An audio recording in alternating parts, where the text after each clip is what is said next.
एक नॉनी के पास एक मुर्गी थी, मगर वो अंडे नहीं देती थी।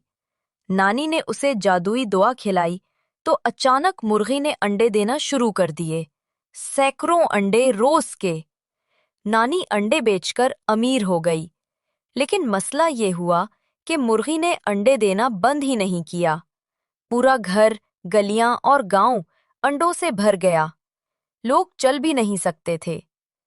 आखिरकार नानी ने मुर्गी को अंडे रोकने वाली दवा दी और बेचारी नानी जोर जोर से रोने लगी, क्योंकि किसी ने लाइक और सब्सक्राइब नहीं किया।